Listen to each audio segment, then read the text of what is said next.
Then Niger. One by one, French troops were expelled. Embassies were scaled back. Military agreements torn apart. French media outlets were banned. What had once been Paris's proud zone of influence became a geopolitical black hole.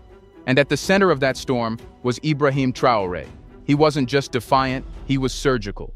He spoke of decolonization, not as an idea, but as a daily policy. When he stood in public squares and shouted, "The land belongs to the people, not the empire," he wasn't just firing up crowds. He was throwing fuel on centuries of buried resistance. So imagine you're a former colonial power watching your entire strategy unravel, your influence evaporate, and a new alliance forming, an anti-French, anti-Western front. You see Russia moving in. You see local support growing. You see other African leaders considering similar paths. At what point do you stop watching and start acting? That's why some suspect that intelligence services may be involved, not officially, but through the well-known dance of deniable operations. Private military contractors, disinformation campaigns, and well-funded intermediaries. All tools used before in regions where instability offered convenient access. But France isn't the only power with a motive. The United States, though more cautious, has strategic interests in counterinsurgency operations in the Sahel. With Traore kicking out Western troops and pulling closer to Russia, it disrupts Washington's drone networks, regional cooperation models, and the stability partners they've tried to nurture. And while the US would be more likely to pressure through economic levers or diplomatic isolation, the assassination of a defiant leader has precedent, especially when framed as an internal conflict. Then there's Russia. Ironically, the only player that seems to gain more when Traore survives. Moscow is watching its influence in Africa grow, especially as Western allies pull out. While they're unlikely to be behind the plot, they're certainly watching closely, offering silent reassurance and political cover to Traore's tightening grip. But the most dangerous suspect of all may not be a country, it may be a network. A convergence of disillusioned elites, ex-generals, foreign contractors, and financial stakeholders who see Traore's revolution as bad for business. These networks thrive in chaos. They don't need flags or national anthems. They need gold, lithium, control over ports, and silence from leaders. And Traore isn't silent. He's loud enough to wake up the ghosts of Sankara, loud enough to be heard in Niger, in Mali, in Chad, in South Africa.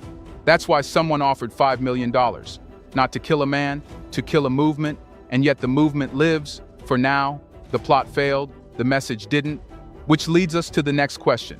Even with all the new security, is he truly safe now? Or was this just the first strike in a longer game? The bribe didn't work. The bullet never flew. The president is still alive, but survival in this game isn't victory. It's just the next round. After the failed $5 million assassination attempt, Ibrahim Traore has reinforced his presidency like a man preparing for siege warfare. Layers of bodyguards, private informants, digital surveillance, restructured command chains. On paper, he looks untouchable. But in reality, the walls may be taller, but the fire outside is hotter. Security in Burkina Faso isn't just about stopping assassins. It's about navigating a minefield of enemies that never walk in a straight line. Some wear uniforms, some wear suits, some wear smiles, and some don't even exist yet until desperation, revenge, or money calls them into being. That's the paradox Traore faces. His greatest weakness isn't an enemy, it's time.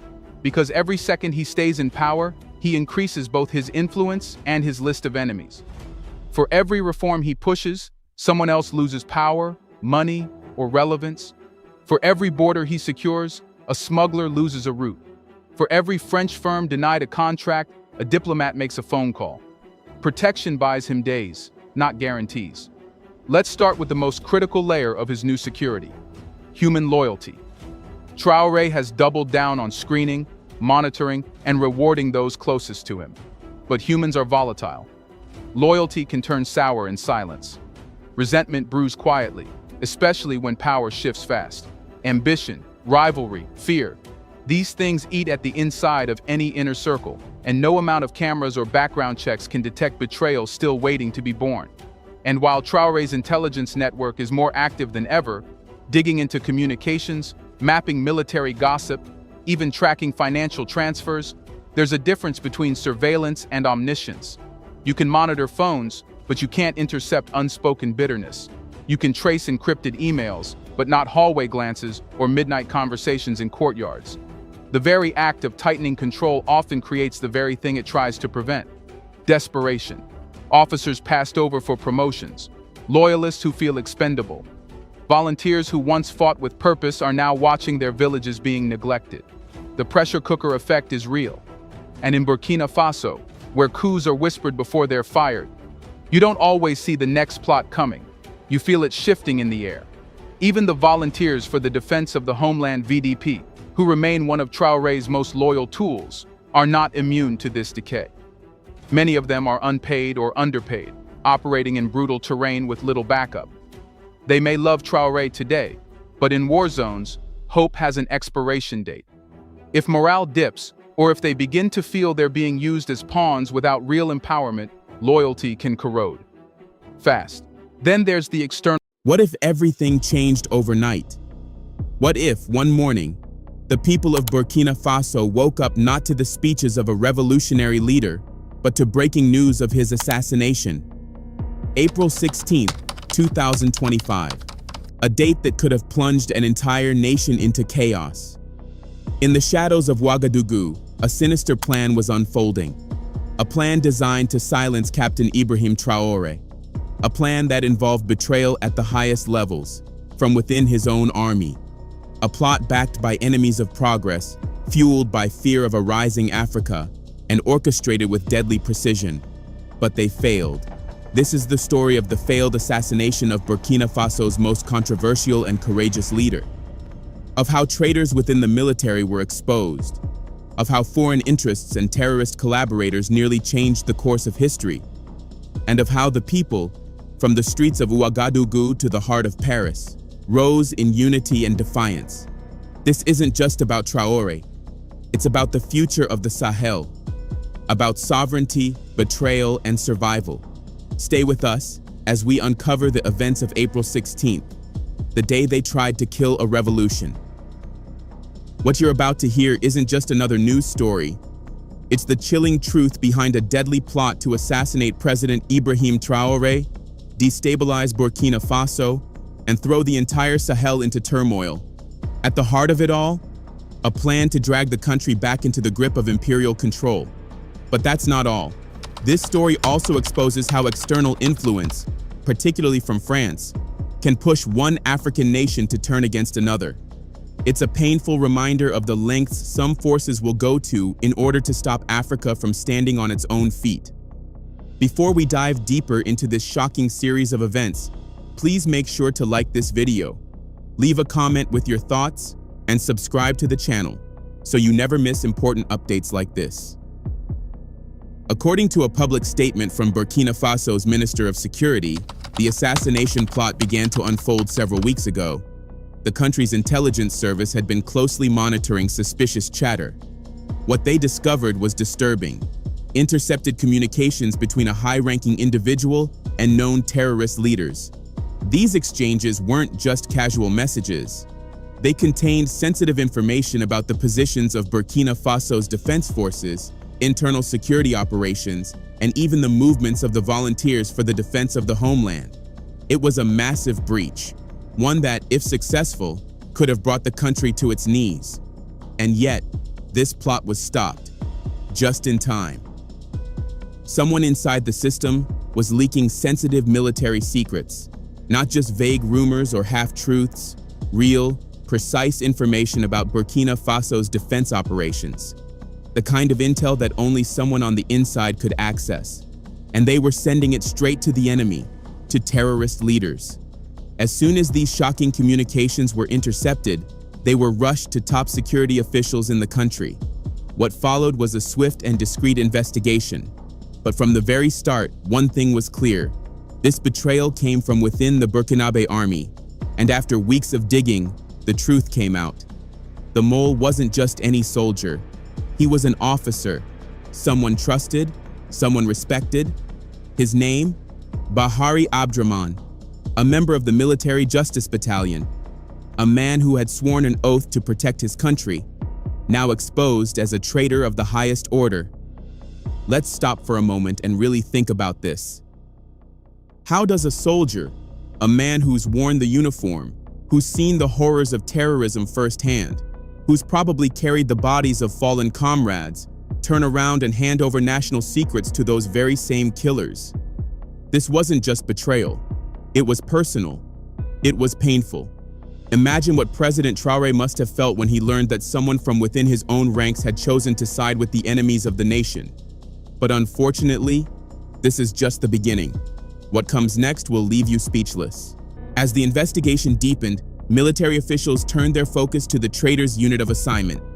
And what they found was even more disturbing. It turns out Bahari Abdraman had been missing for weeks. Not on leave, not reassigned. He had simply vanished without permission, a blatant act of desertion.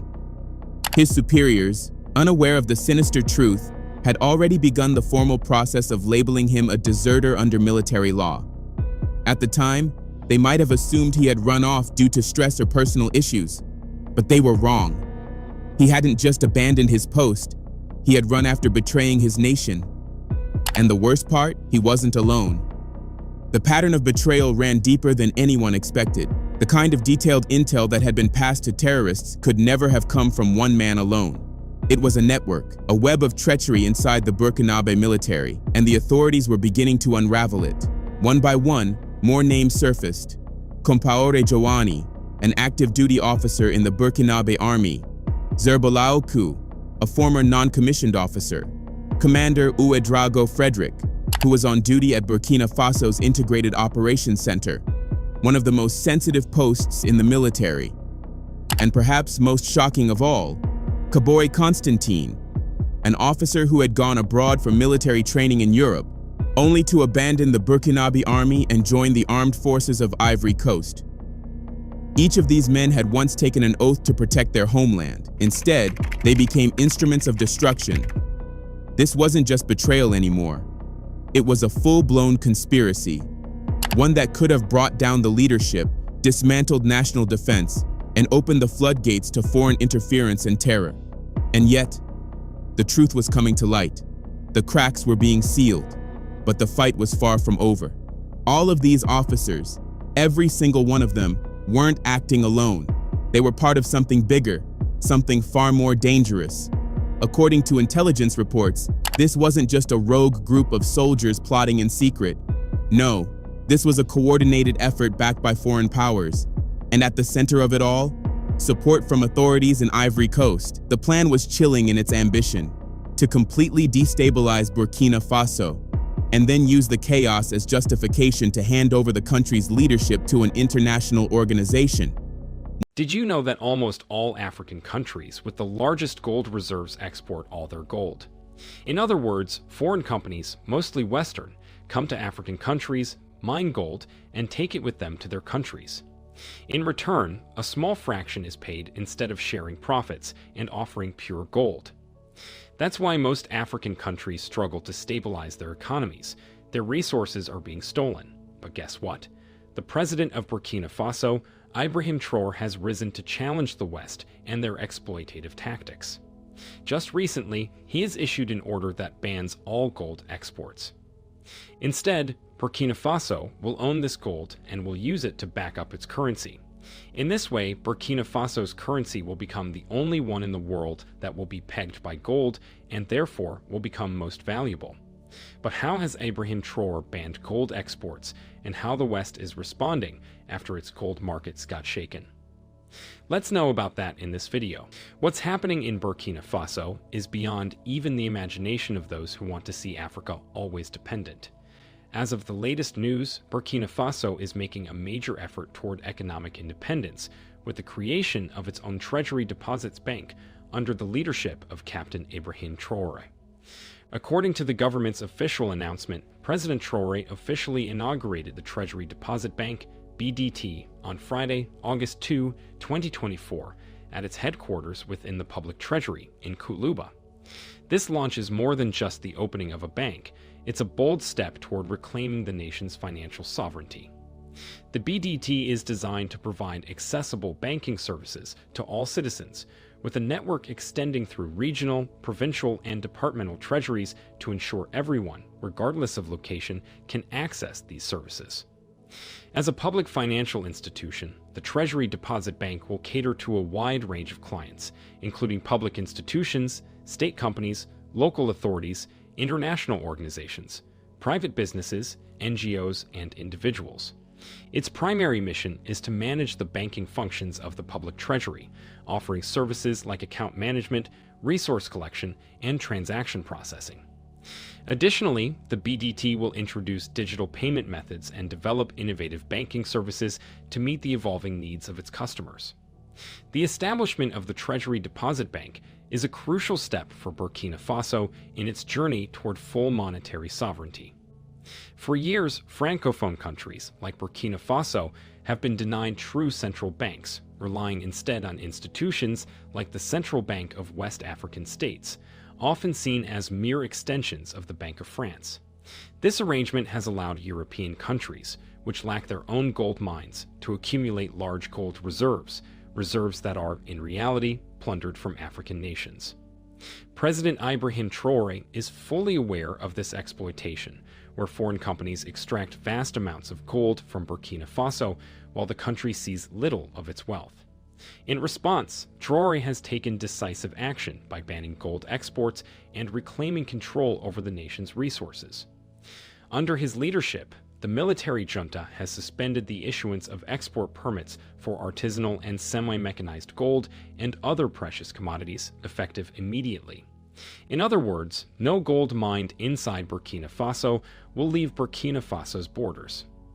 Ibrahim Traore explicitly said that this suspension. On April 3, 2025, during a meeting of the U.S. Senate Armed Services Committee in Washington, D.C., General Michael Langley, the commander of U.S. Africa Command, responded to Senator Roger Wicker, stating that the Burkinabe government is only interested in exploiting the gold and natural resources in Burkina Faso for its own gain, rather than improving the lives of the people in Burkina Faso. Let's watch the video. In a situation, though, in which the ruling elite of a country is receiving gratuities on the side that inure to the benefit of the strongman leader and not to the populace of the country.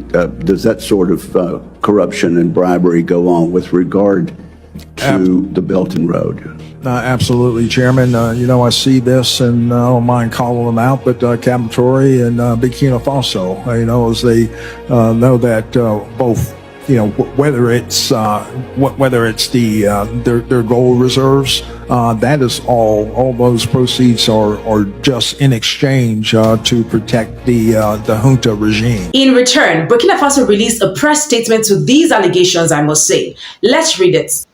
The Ministry of Foreign Affairs, Regional Cooperation and Burkina Faso Citizens Abroad followed with great interest the public session held on April 3, 2025 by the United States Senate Committee on Armed Services, devoted to hearing senior military officials from U.S. commands for Europe, U.S. EUCOM, and for Africa, U.S. AFRICOM.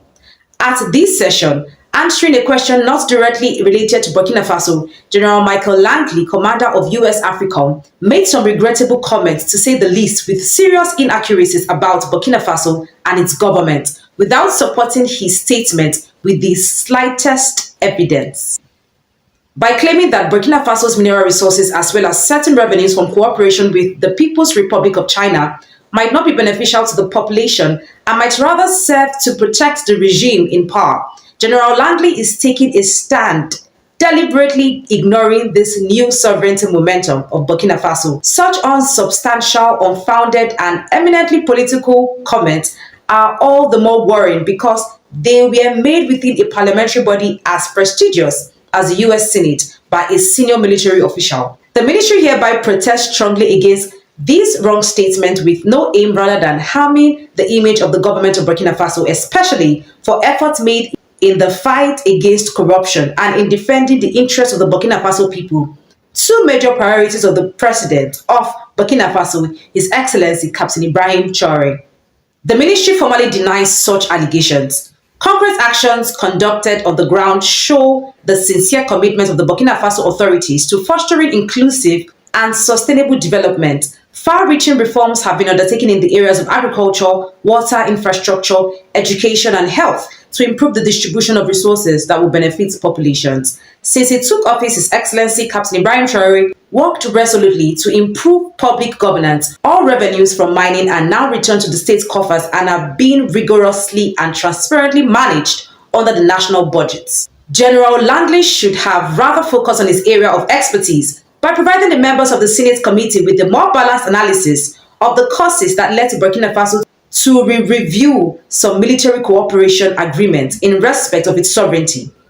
He could also have highlighted the significant progress made by the defense and security forces, supported by the Volunteers for the Defense of the Homeland, VDP, in the fight against terrorism, with the support of sincere partners complying with the will of the Burkina Faso people. Finally, the ministry reiterates the importance of open and constructive dialogue and urges the appropriate communication channels be used to foster a fair and objective understanding of the situation and new momentum prevailing in Burkina Faso. Well, that was a long read, but it was worth it. What concerns the US government with what is going on in Burkina Faso? And the thing is, this comes shortly after it was reported that Captain Ibrahim Traore demanded France to return all the gold that belongs to Burkina Faso back to Burkina Faso. And now we see this. They did not even talk about the fact that France have some of Burkina Faso's gold, yet they talked about the gold that are in Burkina Faso that are being used by those in power, which absolutely is not true. We've seen the reforms and the innovative things that are going on in Burkina Faso. Do you want to talk about education, the infrastructure? Is it health? Is it the agricultural sector? There are numerous things we could name and count that we see that Captain Ibrahim Traore is doing. How then do these guys not see these things that he is doing and claim that he is siphoning the resources gotten from all this? I don't understand. What's their aim? Are they saints now? Now, are they free of corruption and loopholes here and there? That they are looking to find a fault or find faults in Captain Ibrahim Traore's government? And so what's their aim exactly? Find fault in the government of Burkina Faso in order to find a way to infiltrate? We are grateful that Captain Ibrahim Traore is dogged and he will not allow external influence. Because tell me why. All of a sudden, when he stood up to France to bring back the gold, we are hearing that they said they are not using the gold properly. But they, the US, cannot talk about the fact that France also has some of Burkina Faso's gold. Now, that's not balanced enough. That's not fair. And we know where this is driving at. But thankfully, they will not prevail in any scheme, any of that scheme or any of that plot. I mean, this man is doing well. We've seen the various things he has done. Now, even if the government of the day is embezzling funds or siphoning funds, if you feel the government of Burkina Faso is siphoning funds, so long this young man is doing right by his people. I mean, the infrastructures is something we can see, something the citizens can attest to. Now, if this young man was not doing well, trust me, they would have succeeded in their coup and plotting. Hello, brothers and sisters. I really hope you're all doing fine from wherever you're watching me from. Now, it is another day and we thank the Almighty God for this gift of life. Now, there is something I want us to discuss really quick. And we've been seeing these same old tricks the US, NATO has been using to dismantle Africa. And those Pan-Africanists, all those great leaders in our country that are trying to elevate us, they are trying to educate the masses, and they're trying to bring development into Africa. Now, I once read a book written by one of the professors in Africa, and I went through the works of Marcus Garvey, the works of Malcolm X, and the works of the great Martin Luther King. Now, I realized one thing. They had one message. Now, getting black people to be united. The only reason black people have been manipulated this far, black people have been exploited this far, it is because of the division that exists amongst them. Now, the division of the black people, the division of Africa is a very great business, and it is a trillion business, and many people are benefiting from the sweat of Africa. Many people are benefiting from the mineral resources that God blessed Africa with. Now, this is a very blessed land in Africa, right? And this is the motherland, the cradle of human being, as I always say. But we must unite. We have not had anyone talking about the unity of Africa since they assassinated Muammar Gaddafi. They used the same old tricks. Now, first, they turn you against your people. They start questioning your leadership. They start using their medias, the CNN of this world, the BBC of this world, to tarnish your name. They come with petty and heavy crimes. Now, funding terrorism, now looting resources and all that stuff. The same old tricks. That's how I call them. Now, they're trying to put that on Ibrahim Traore. They're trying to say that Ibrahim Traore is a dictator. Ibrahim Traore is benefiting with the gold of the people, or the gold and the mineral resources. Now, how is Ibrahim Traore benefiting? When he's using the same gold to build roads, when he's not taking loans, he has released the burden that was actually so heavy on the people, and is trying to make things work in a better way. Now, the poverty of Africa is a very great business to some of these countries. This is why Donald Trump is so upset with Africa, and they are trying to use AFRICOM. They are trying to use Michael Langley. I call them the slaves of the US. Yeah, these two people who are still reasoning like, I do not know how to say this. I am so grateful that Black Americans have taken this initiative so serious, and they are trying to share these videos out with the outer world to know whatever is happening in Africa. They are trying to eliminate this man simply because he has not let them to do whatever they have been doing in Africa. This man has stood with the people. This man has stood with the interest of Africa. He has Africa in his heart. This is why they hate him so much. And so many African leaders, even the leaders in my own country, are criticizing Ibrahim Traore. You know why? Because these are puppets. And we have a great Pan-Africanist in Africa who is in control of Burkina Faso. Why are Burkina Faso not complaining? Why are those people living in that country not complaining? And why is Michael Langley so upset? And in a security meeting, they continue mentioning the name of Ibrahim Traore because they have a plan. The same old tricks were used during the democratic government, the being led by a black man who was Barack Obama. They used him to eliminate Gaddafi. I wish you all go see whatever is happening in Libya right now. Go watch videos that are being recorded in Libya. The country is divided into two. No peace. Women and children are on the run day and night. You can't even walk on the streets 8 p.m. Now, the same roads that were built by Gaddafi are the same unrepaired roads that they are using right now. The conditions of their hospitals are so bad. No one is focusing on building infrastructure. In fact, things are just the same way, even worse than Gaddafi left them. Gaddafi left them with people are not even paying bills. There was no mortgages. The taxes were so low. $1 could fill your tank, your car tank. And now go to that country today and see whatever is happening. They had a stronger currency than the dollar. Now go to Libya today. See how Libyans are crying out. They destroyed a whole country just for coming when they were coming for one man. Now, they assassinated Gaddafi. They destroyed that country. They want to do the same thing to Burkina Faso. They want to assassinate Ibrahim Traore and get that country into a war.